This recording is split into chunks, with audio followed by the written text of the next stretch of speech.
ॐ महालक्ष्मी च विद्महे विष्णुपत्नी च धीमहि तन्नो लक्ष्मी प्रचोदयात्।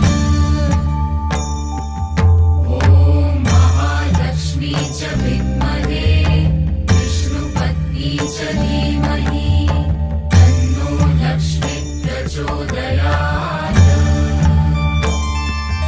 ॐ महालक्ष्मी च विद्महे विष्णुपत्नी च धीमहि तन्नो लक्ष्मी प्रचोदयात्।